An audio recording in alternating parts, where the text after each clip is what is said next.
Now's the time to affirm and recognize the achievements of Black women. Each of these women are role models to us all. Without further ado, let's give it up for Diane Howard.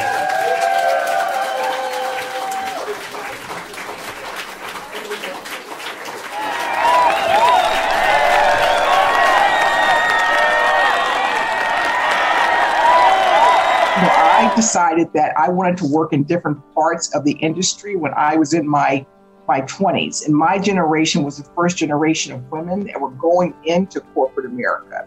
So I'm proud to say I've been a hospital administrator in Pittsburgh, in Cleveland, in Chicago, that I've been an association executive in Chicago, that I've been an insurance executive in Philadelphia and Washington, D.C.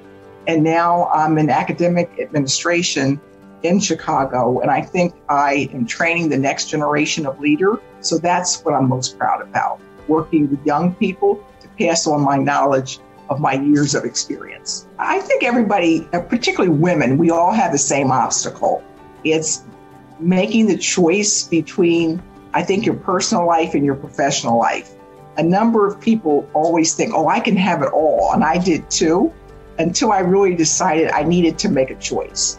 But I do think women have a particular obstacle of making that choice and then trying to make a decision about that obstacle. Joyce Dawkins.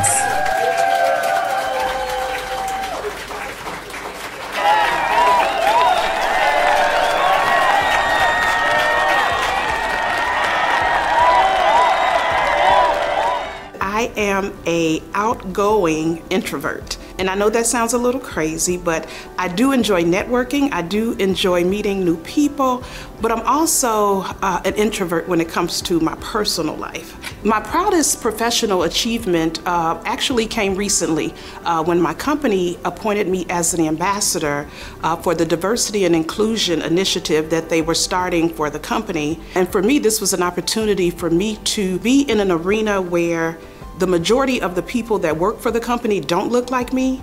And so I'm given this opportunity to have my voice heard and, to make changes within the company where they see diversity and inclusion as an opportunity to bring like-minded individuals like myself to the forefront of the company. Recently, I was asked to co-author a book, and I shared in the book my journey to becoming who I am.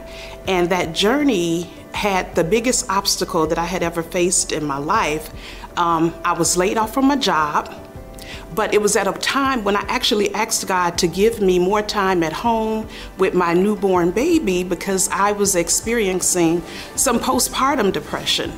And so I didn't know that he was going to give me the opportunity by way of losing my job.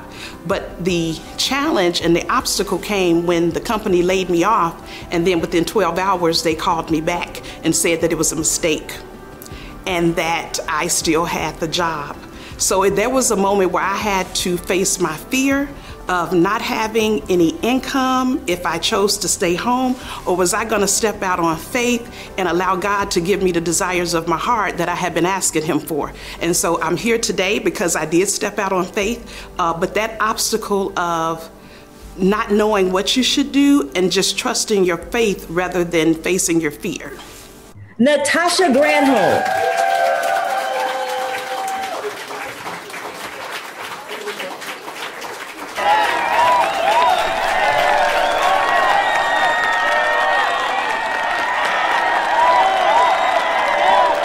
There's 2 days of the year that make me so proud. I'm like beaming inside, and that would be promotion day and partner admission day. And to know that I contributed to the success of others and helped people accomplish their personal goals and their professional goals makes me so proud every year. One of the biggest obstacles I had was probably about 10 years ago, a little more than that. I was trying to start a family. It was not easy. I was trying to be a successful partner at the firm and just trying to work it all out and manage my way through it, giving myself all that I could to the firm and to my family. And so it took a little bit of time for me to do some self-reflection to really be able to articulate to my mentors and partners what I needed at that time. And I viewed it as a big risk because I wasn't sure how agreeable the firm would be to allow for me to take a step away from work. But they surprised me like they usually do. And I was able to take a year to myself and to my family. And I welcomed at that time twin girls. And so they're now 11 and I have a 6-year-old. But it was really important to me. It was a very challenging time in my life. And I just, wasn't sure how to make it work. But now I have, and it's a struggle every day, but it's a struggle we all get through, and I'm happy for it. Dr. Sanja Rickette Stinson.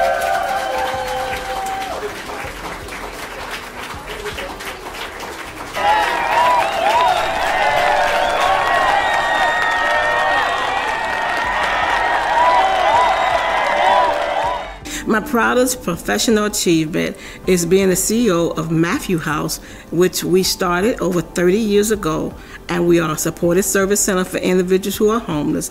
We've strived to end homelessness for the last 30 years. We have 73 units of housing and a full supported service center. What I always tell everyone is that homelessness is not what defines them. It is the state in which they find themselves in at the time. So the obstacle is always bringing individuals to the platform to understand homelessness, and of course always keeping the center open, raising funds for the services that we provide. I would tell Black women and girls to follow their dreams, to birth forth their vision, to not be afraid, to do it even if you are afraid. I would also encourage them to go beyond what others may believe that they cannot go beyond, because the world is theirs. Sherina Edwards.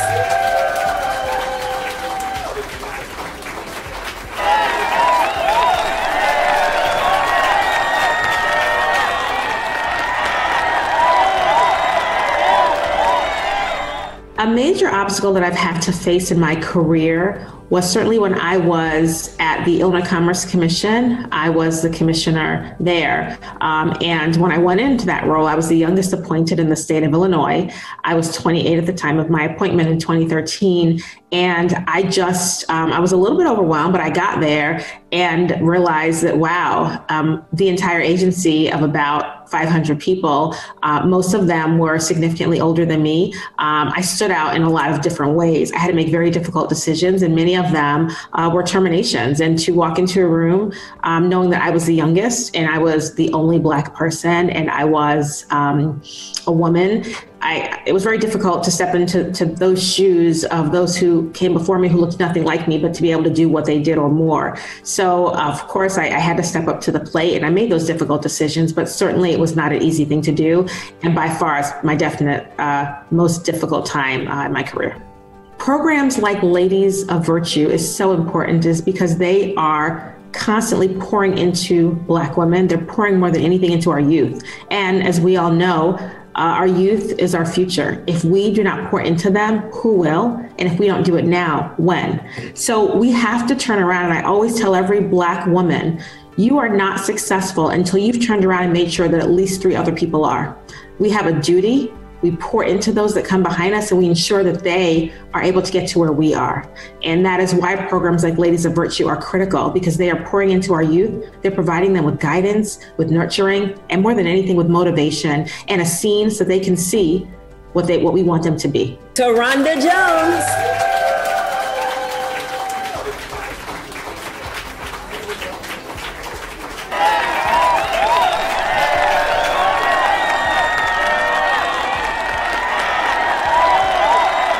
Whenever I feel defeated, or whenever I feel like I didn't accomplish something, or and that all falls on the realm of self-doubt.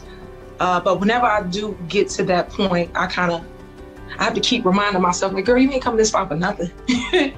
You came a long way. And my story it goes all the way back from when I was a little girl sleeping in the basement and it flood every time it rained. But I have to keep reminding myself, like, we're not going back to the bottom. We're not going back to the basement. it's up from here. It's nothing but up from here. But like I said, I do still face myself, sometimes doubting myself when it comes to certain things that I think is complicated. But the moment I push myself and the moment I tell myself, hey, just try, as long as you know you tried. And once I overcome those obstacles, it's like, oh, that was easy. All this time I was scared for nothing. And the moment I realized fear doesn't exist, that's when I became unstoppable. It's like, all right, just what's the worst that can happen? Somebody gonna tell you no. Somebody gonna tell you hell no. Look, what's the worst that can happen? That's why I have to keep asking myself, what's the worst that can happen? And the moment I overcome that, it's like, okay, cool, whatever. And finally, Tiana Conley.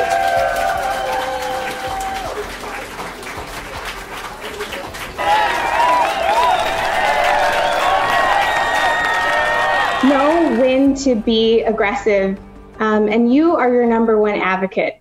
So in my situation where I felt like I wasn't progressing, I reached a point where there was no more allyship or advocacy on behalf of someone else. I just literally reached a point where I'm like, here are my receipts, here are my accomplishments, here's my resume, here's why I'm qualified, and here's why I'm next in line or I'm leaving. You know, and I was not going to see another less qualified person than me get that promotion again, or it was going to be a problem. And then lo and behold, I got the promotion. It was really a miracle, right? So you can be your number one advocate. And then the other thing I'd say is I've kind of gotten higher in my career, now being a vice president.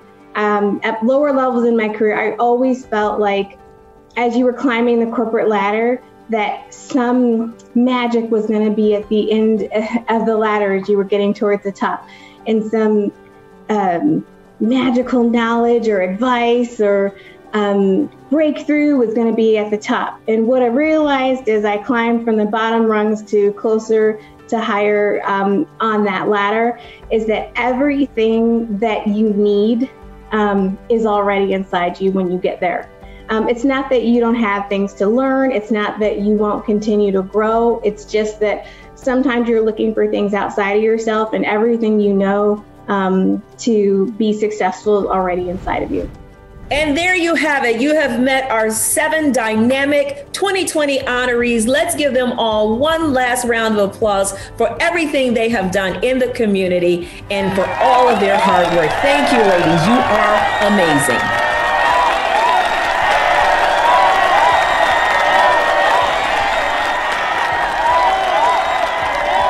Next, we are in store for a